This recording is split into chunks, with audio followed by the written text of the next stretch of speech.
Hello my dear friends, a very warm welcome to Bodhisattva PCS. I hope कि आप सब लोग अच्छे होंगे और अपने प्रिपरेशन को आप स्केल कर रहे होंगे, अपने आप को स्केल अप कर रहे होंगे। माय डियर फ्रेंड, देखो अभी हाल ही में बीपीएससी के द्वारा प्रेस कॉन्फ्रेंस करा गया है।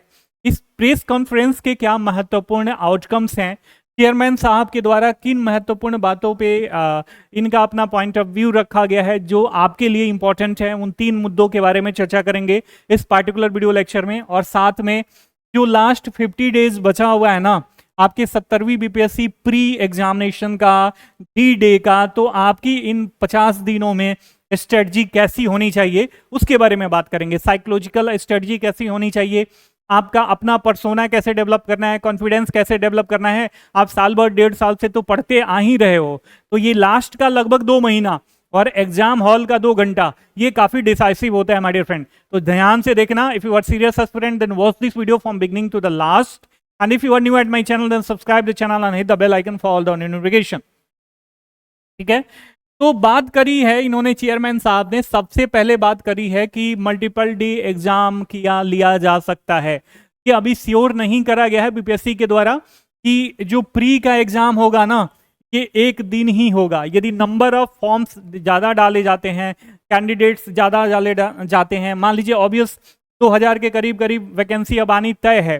ठीक है, और रिजर्वेशन का इन्होंने बात करा कि रिजर्वेशन अभी 50% के आधार पे ही निकाला जाएगा, और बाद में जो अपेक्स कोर्ट का, दैट मीन्स अपने सुप्रीम कोर्ट का जो भी डिसीजन होगा फर्दर भविष्य में, उसके अनुसार जो वैकेंसी है वो घट बढ़ सकती है, लेकिन अभी 50% वाले मामले पे ही वैकेंसीज निकाली जाएंगी आपके लिए। ठीक है, तो इसमें इन्होंने ये कहा है कि मतलब इनका कहना ये था कि यदि नंबर ऑफ फॉर्म्स ज़्यादा डाले जाते हैं और एक दिन में यदि हम एग्जाम को नहीं संभाल पाएंगे तो हम मल्टी डे एग्जाम करा सकते हैं, अलग अलग डेट पे एग्जाम करा सकते हैं, 2 सीटिंग में करा सकते हैं, 3 सीटिंग में करा सकते हैं। दैट मीन्स इसका मतलब नॉर्मलाइजेशन का यहाँ पे कॉन्सेप्ट इनको लागू करना पड़ेगा।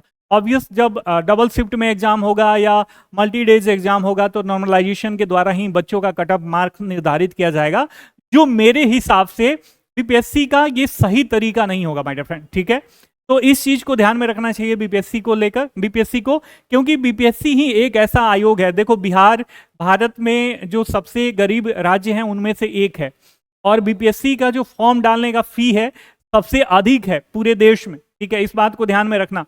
ठीक है, इसके साथ साथ जो ये नॉर्मलाइजेशन है अभी तक किसी भी स्टेट, जैसे यूपी इतना बड़ा स्टेट है, ठीक है, वहां भी नॉर्मलाइजेशन लागू नहीं है। किसी भी स्टेट पीसीएस एग्जाम में नॉर्मलाइजेशन लागू नहीं है। तो आयोग को ये चाहिए कि एक ही दिन और एक ही समय पे एग्जाम कंडक्ट कराए, थोड़ा सा मैन पावर बढ़ाए अपना।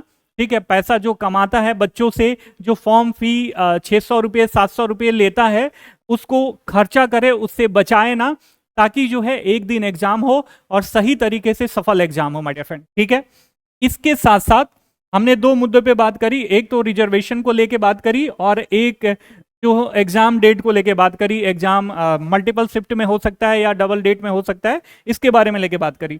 तीसरा जो महत्वपूर्ण मुद्दा है कि देखो अभी तक बहुत सारे, आपने देखा होगा बहुत सारे यूट्यूबर्स जो कि बरसाती मेढक के जैसे एग्जाम के समय पनप जाते हैं, उनका कहना ये था कि 4 महीने 4.5 महीने का समय मिलेगा, 4 से 5 महीने प्री का।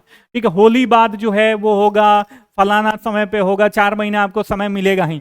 लेकिन इन्होंने कहा है, देखो चुनाव से पहले बीपीएससी चाहेगा 70वीं बीपीएससी को समेटना, तो इन्होंने ये कहा है कि जो आपका मेंस होगा ना माय डियर फ्रेंड, मेंस होगा ये फैब से मार्च के बीच में हो सकता है, और ये मार्च लास्ट में नहीं जाने की संभावना है।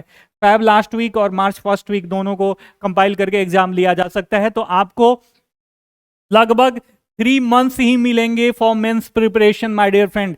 तो if you are serious aspirant, साल भर 1.5 साल से पढ़ते आ रहे हो, तो अभी भी जैसे करंट अफेयर्स का हमारा जो भी सेक्शन आ रहा है, Nostrum the ultimate current affair series, यदि वीडियो मिस किया तो नीचे वीडियो के डिस्क्रिप्शन बॉक्स में उसका लिंक दिया गया है, या यहाँ पे आई बटन के सिंबल पे आप क्लिक करके उसे फॉलो अप कर सकते हो। डेस्क्रिप्टिव मोड में पढ़ने की कोशिश करो, हम डेस्क्रिप्टिव तरीकों से ही सारी चीजें आपको अवेलेबल कराते हैं, और जो बच्चे हमसे जुड़े हैं उनको लाभ होता है, अंततोगत्वा उनका सिलेक्शन होता है। ये नहीं कि कोई चीजें व्यूज वगैरह ज्यादा गेन करने के लिए कुछ भी बताया जा रहा है और नए बच्चों को गुमराह किया जा रहा है। ठीक है, तो ऐसी बातें आप में नहीं होनी चाहिए। 2 महीना समय है। Whatever you are reading for BPSC prelims examination consider is equally important for 70 BPSC mains examination also my dear friend. ठीक है, तो जो भी आप पढ़ रहे हो ना उसको मेंस के लिए भी कंसीडर करो। जो भी करंट अफेयर्स, इंटरनेशनल रिलेशन का डेवलपमेंट, साइंस एंड टेक का डेवलपमेंट, तो इसे ये सोचो, करंट अफेयर्स की बात कर रहा हूं कि ये प्री और मेंस दोनों में आप जा रहे हो यूज करने माय डियर फ्रेंड। ठीक है, तो इसे ध्यान में रखना। ठीक है, बाकी सारी चीजें कही गई। नंबर ऑफ वैकेंसी 1900 समथिंग में वैकेंसी आएगी। बाद में ये 2 विभागों से अभी मतलब वो अधियाचना वगैरह अभी नहीं आई है, तो वो आ जाएगा, तो बाद में नंबर ऑफ सीट्स बढ़ भी सकते हैं, वैकेंसी बढ़ भी सकती है। तो ये हो गई आपकी प्रेस कॉन्फ्रेंस की बात। अब आगे का जो 50 डेज बचा हुआ है ना माय डियर फ्रेंड, ये काफी डिसाइसिव है। ठीक है, मैं इसमें ये नहीं बताऊंगा कि आपको, आप सबको पता है कि हिस्ट्री इंपॉर्टेंट है, हिस्ट्री से 30 से 35 प्रश्न पूछे जाते हैं, करंट अफेयर्स इंपॉर्टेंट है, जैसे हिस्ट्री इंपॉर्टेंट है तो हिस्ट्री में आप पढ़ो, वो भी मॉडर्न इंपॉर्टेंट है, फिर मिडाइवल इंपॉर्टेंट है, फिर एंशिएंट में लास्ट में थोड़ा बहुत क्वेश्चन पूछे जाते हैं, 2-3 क्वेश्चन पूछे जाते हैं, तो वो आप देख सकते हो। इसके साथ साथ बिहार स्पेशल काफी ज्यादा इंपॉर्टेंट है, यहाँ भी 25 से 30 प्रश्न पूछे जाते हैं लगभग, करंट और वो बिहार का स्पेशल, हिस्ट्री वगैरह सब मिला के, ज्योग्राफी वगैरह सब मिला के। इसके साथ साथ आप ये देख लो, इसमें बिहार में इकोनॉमिक सर्वे और बिहार बजट भी पूरा पढ़ लेना माय डियर फ्रेंड।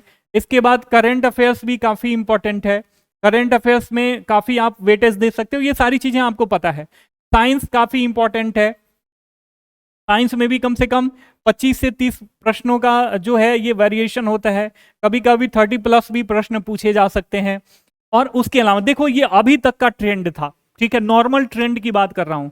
यदि नॉर्मलाइजेशन हुआ तो आपके लिए ये थोड़ा सा इंटेंसिव कार्य खोजेगा। हर एक सेक्शन से प्रश्न पूछा जा सकता है, और इक्वली डिस्ट्रीब्यूशन होगा my dear friend. Equally distribution की संभावना है। हो सकता है कि हिस्ट्री से 20 प्रश्न पूछे जाए या 15 प्रश्न पूछे जाए, बिहार से पूछा जाए, करंट अफेयर से पूछा जाए, साइंस से पूछा जाए, मैथ रीजनिंग से पूछा जाए, इन्वायरमेंट एंड इकोलॉजी से पूछा जाए, इकोनॉमिक से पूछा जाए, ज्योग्राफी से पूछा जाए। 25-30 में सब जो है इक्वली डिस्ट्रीब्यूशन के साथ यहाँ से प्रश्न पूछा जा सकता है। ठीक है, तो इस चीज को, इस एंगल को ध्यान में रखना कि यदि मल्टी डेज एग्जाम होगा, मल्टी शिफ्ट में एग्जाम होगा, तो चीजें आपके लिए थोड़ी सी मतलब मेहनत खोजेंगी ज्यादा। तो अभी के मतलब ये तो मैंने बता दिया, और अभी जिन स्रोतों से आप पढ़ते आ रहे हो उसके अलावा कोई नए स्रोत से पढ़ने की आपको आवश्यकता नहीं है। मैं आपको आगाह करना चाहूंगा कि जो भी आप बुक पढ़ रहे हो, मान लो मॉडर्न हिस्ट्री के लिए आपने राजीव वही पढ़ा है या एनसीईआरटी पढ़ा है, तो उसी को 4 बार 5 बार पढ़ो। इसके साथ साथ आपको पीवाईक्यू को डिकोड करना आना चाहिए माय डियर फ्रेंड। पीवाईक्यू केवल क्वेश्चन आंसर के फॉर्म में नहीं पढ़ना है। प्रीवियस ईयर क्वेश्चन, बच्चे क्या कहते हैं कि हाँ भैया ये क्वेश्चन है और ई वाला जो है इसका आंसरवा है, बस कि हाई क्वेश्चन पूछेगा तो इसका ये उत्तर होगा, ऐसे नहीं करना है। आपको एनालिटिकल अप्रोच के साथ उसे डिकोड करना है, क्योंकि इसी के इर्द गिर्द जो है नए क्वेश्चन भी क्रिएट होते हैं माय डियर फ्रेंड। तो इसी को जब आप पीवाईक्यू को डिकोड करोगे ना, तो आपको बीपीएससी का टेम्परामेंट पता चलेगा, बीपीएससी का माइंडसेट पता चलेगा, और आपको जो है आप क्वेश्चन खुद से प्रेडिक्ट कर लोगे कि एग्जाम में जो है किन किन आयामों से, किन किन टॉपिक से प्रश्न पूछा जा सकता है। ठीक है, तो आपको कैसे, मतलब ये मैं बता रहा हूं, बताया कि पीवाईक्यू कैसे रिवाइज करना है। इसके साथ साथ जो सबसे बड़ी बात आती है ना रिवीजन के समय पे, अभी रिवीजन का समय है, करंट अफेयर्स को छोड़ के बाकी सारी चीजें आप रिवीजन मोड पे होगे माय डियर फ्रेंड। ठीक है, आई होप कि अभी तक आपने अपना सिलेबस खत्म कर लिया होगा। तो रिवीजन जो है ना, रिवीजन फोटोजेनिक मेमोरी के साथ करना चाहिए my dear friend. Photogenic memory आपको यूज करनी है। अब मान लो आप रिवीजन करने बैठे, ठीक है, अभी आप मान लो कि मॉडर्न हिस्ट्री को आप दे रहे हो कि 4 दिन या 5 दिन में मॉडर्न हिस्ट्री हम पूरा रिवाइज कर लेंगे। राजीव अहिर प्लस लुसेंट को हम रिवाइज कर लेंगे मॉडर्न हिस्ट्री के लिए, प्लस पीवाईक्यू भी देख लेंगे, ठीक है, 5 दिन में। तो इसमें क्या होगा, बहुत बच्चे क्या करते हैं कि जैसे राजीव अहिर पढ़ने बैठे तो फिर से लाइन बाय लाइन पढ़ रहे हैं। तो लाइन बाय लाइन आपको नहीं पढ़ना है। क्या करना है कि प्रीवियसली यदि आपने बढ़िया से पढ़ा है तो कॉन्सेप्ट आपके दिमाग में होगा।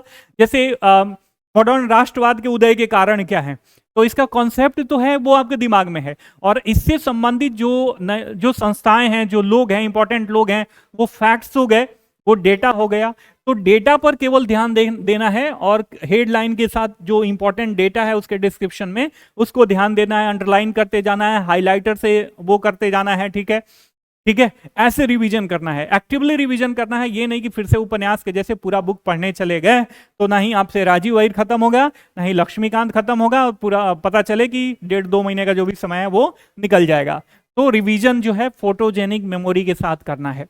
ठीक है, बार बार रिवाइज करना है, 5 बार 7 बार रिवीजन करना है, खूब रिवाइज करो। Revision is the key of your success in any examination, इधर you are preparing for state PCS और UPSC examination my dear friend. ठीक है, किसी भी तरीके में। ठीक है, तो पहला हमारा ये हो गया कि रिवीजन आपको कैसे करना है।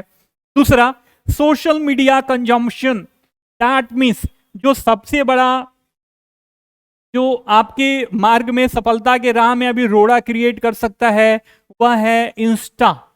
Insta my dear friend, YouTube also create a रोड़ा, यूट्यूब रोड़ा इन योर सफलता मार्ग। ठीक है, आप ये बात ध्यान में रखना कि यूट्यूब यदि आप देखने बैठते हो ना तो आजकल नोटिफिकेशन का प्रोसेस है। पता चले कि आपने नेट जैसे ऑन किया, व्हाट्सएप पे किसी ने मैसेज भेज दिया, इंस्टा का आप पे कोई नोटिफिकेशन आ गया, यूट्यूब पे आप हजारों चैनल सब्सक्राइब कर रखे हो। ठीक है, और देखते हो एक ही दो ही, तो उन सारे चैनल को या तो अनसब्सक्राइब करो या नोटिफिकेशन म्यूट करो, या यूट्यूब मतलब यूट्यूब को अनइंस्टॉल तो नहीं मार सकते, और बाय डिफॉल्ट होता है। तो मतलब वही जो काम की चीजें हैं जहां से आपको फायदा मिल रहा है उसी को रखो, बाकी सारी चीजें अनसब्सक्राइब या म्यूट करके रखो, ताकि आप बार बार नोटिफिकेशन से आप क्या हो, दुष्प्रभावित ना हो। इसके साथ साथ मैं आपको बताऊंगा कि बहुत लोग आजकल ना पॉडकास्ट का जमाना आ गया है, पॉडकास्ट का जमाना, और इस जमाने में सब लोग अनुभवी ही बन रहे हैं। ठीक है, जो पहले बकैती की जाती थी गांव में ऐसे बैठ के आग तापते हुए, अलाव तापते हुए, आजकल 2 माइक लगा के बकैती की जा रही है माय डियर फ्रेंड, और वो बकैती से आपका ब्रेन वॉश बहुत होता है। तो उन सारी चीजों को पढ़ने से बचो। पता चले कि आप किसी एस्ट्रोलॉजर का आप वो देख रहे हो, पॉडकास्ट देख रहे हो, और उसमें कह दिया कि आप जो है आपको पूरब दिशा में या उत्तर दिशा के में मुख करके ही पढ़ना चाहिए, और आपके कमरे में ऐसा कोई लोकेशन ही नहीं है कि उस तरीके से व्यवस्था कर सको। ठीक है, पटना में रह रहे हो 6x4 के कमरे में, या 5x5 या 10x10 के कमरे में, ठीक है, घुटन भरे कमरे में, तो अब थोड़ा सा आप पे मेंटल प्रेशर बन जाएगा कि नहीं बन जाएगा, ये साइकोलॉजिकल इंपैक्ट डालेगा कि नहीं डालेगा। तो ये नेगेटिव चीजों से बच के रहना है। ठीक है, जो आपका सर्किल है, फ्रेंड सर्किल है माय डियर फ्रेंड, ठीक है, ये काफी साइकोलॉजिकल इंपैक्ट डालती हैं आपके प्रिपरेशन में, छोटी छोटी, उनको जो है आप काटना शुरू कर दो। ठीक है, जो सबसे ज्यादा इंपॉर्टेंट फ्रेंड सर्किल है उसी के साथ रहो, 1-2 लोगों के साथ रहो। ज्यादा लोगों से आप वार्तालाप करोगे, कोई पता चले कुछ कह दिया और आपका 2 दिन जो है टेंशन में डिस्टर्ब हो गया, या आप डिप्रेस हो गए, ठीक है, तो या मतलब वहीं आप हतोत्साहित हो गए, तो आपका 2-4 रोज जो है पढ़ाई का निकल गया, दैट मीन्स आप आउट ऑफ कंपटीशन हो। ठीक है, तो इस बात को ध्यान में रखना। मैं काफी अनुभव के साथ और काफी जिम्मेदारी के साथ बोल रहा हूं कि आपकी सोसाइटी जितनी छोटी रहेगी 2 महीनों में, इन 2 मंथ में, 50 डेज में, 2 महीना भी नहीं 50 डेज में, आप उतना ही ज्यादा खुश रहोगे, उतना ही ज्यादा हैप्पी रहोगे। ठीक है, गाने सुनो। आपका जो पढ़ने का तरीका है ना, ये मान लो 1 आवर आपकी स्टडी हो रही है, इस दौरान आपको गाने नहीं सुनने हैं। 1 आवर के बाद आप 10 से 15 मिनट का ब्रेक ले सकते हो, 10 मिनट का ब्रेक ले सकते हो।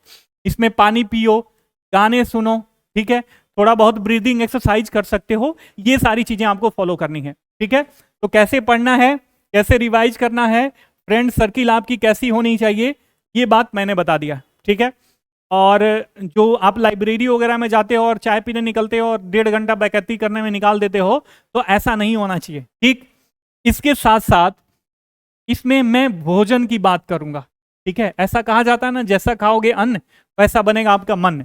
तो भोजन अभी जो है आपका, यदि आप मांसाहारी हो तो ज्यादा आपका इंक्लाइनेशन मांस के तरफ नहीं होना चाहिए। आप फिश वगैरह खा सकते हो, ओमेगा 3 फैटी एसिड पाया जाता है, जिससे आपके ब्रेन का संतुलन बनाए रखने में सहायता होगा, और वो सुपाच्य भी होता है मांस वगैरह से। ठीक है, तो आप, और 1 मिनट, यदि मैं ये भी कहना चाहूंगा कि यदि आप खा भी लेते हो, मतलब आपसे बर्दाश्त नहीं हो रहा है, आपको खाना ही है, तो खाना खा के पढ़ने की कोशिश मत करो, पेट आपका खराब हो जाएगा, गैस हो जाएगा, कॉन्स्टिपेशन हो जाएगा। ठीक है, लूज मोशन भी हो सकता है ज्यादा गैस होगा तो, या मल भी हो सकता है जिसमें बार बार आप बाथरूम जाने की कोशिश करोगे और आपका सेटिस्फाई ही नहीं हो पाओगे। तो इन सारी चीज़ों से बचने की कोशिश करना। खाने का प्रॉपर ध्यान होना चाहिए। बाहर का खाना खाना बंद करो। जूस पीना, आप सोचते हो ना कि बाहर दुकान पे आप जो जूस पी रहे हो वो काफ़ी स्वच्छ है, साफ सुथरा है, तो मत पियो। आप मौसमी जो है, मौसमी आप खरीद लाओ, इसके स्लाइसेस जो है ऐसे स्लाइसेस काट लो और उसको चूस लो। एप्पल जो है बाहर से खरीद के लेके खाओ, जूस वगैरह मत पियो, ठीक है। तो आप थोड़ा सा अनुशासन जो है आपकी सफलता को सिक्योर कर देगा। आप साल भर 1.5 साल से पढ़ते आ रहे हो मेरे छोटे भाइयों एवं बहनों, आपने काफी ज्यादा मेहनत किया है, और ये 50 दिन और एग्जाम वाले दिन 2 घंटे अपने आप को कंपोज करके रखा, अपने आप को अनुशासित रखा, तो समझ जाओ आपकी सफलता निर्धारित है। आपने क्या पढ़ना है, क्या करना है, टेस्ट सीरीज कैसे लगानी है, टेस्ट सीरीज के भी बारे में बात कर लेता हूं। यदि आपने टेस्ट सीरीज अब तक लगा लिया है, 20-30 लगा लिया, जिसमें फुल लेंथ वगैरह लगा लिया है, तो अब टेस्ट मत लगाओ, उसको रिवाइज करो, बार बार रिवाइज करो। देखो यदि आपने एरर बुक बनाया है, जो कि मैं पहले से ही बताते आ रहा हूं, तो उस एरर बुक को रिवाइज करो। ऐसा करो, देखो PYQ करो कि आपकी गलतियां कहाँ पे थी। आपने साइकोलॉजिकल गलतियां करी, आते हुए एरर कर दिया, या अनजान में, मतलब अनजान में कह रहा हूं, जानकारी न होने की वजह से एरर किया। ये सारी चीजें आपको अपनी गलतियां पता होनी चाहिए, उस पर वर्क करो, अपने आप को कंपोज रखो, और एग्जाम को इसके ऊपर, सर के ऊपर ना जाने दो। एग्जाम आपके पैरों के तलहटी में होनी चाहिए, पैरों तले होना चाहिए, क्योंकि आपका जीवन जो है एग्जाम से बड़ा है, ठीक है। तो यही एक रास्ता नहीं है समाज को सर्व करने का और पैसा कमाने का, बहुत सारे रास्ते हैं ऑब्वियस, लेकिन आपका ये लक्ष्य है, तो इसे आप प्राप्त करोगे तो आप आज खुश रहोगे। तो इसके लिए अनुशासनबद्ध होना, और जो भी मैं आपको साइकोलॉजिकल हैक बताया, जो भी थोड़ा सा पर्सोना वाला हैक बताया, उसको यदि आप अपने आप में कंपोज करते हो और ढंग से पढ़ाई करते हो, तो सफलता आपकी सुनिश्चित है। आपकी सफलता की शुभेच्छा के साथ मिलते हैं अगले वीडियो लेक्चर में करंट अफेयर्स के साथ। तब तक के लिए साइनिंग ऑफ, टेक केयर, जय हिंद, जय भारत।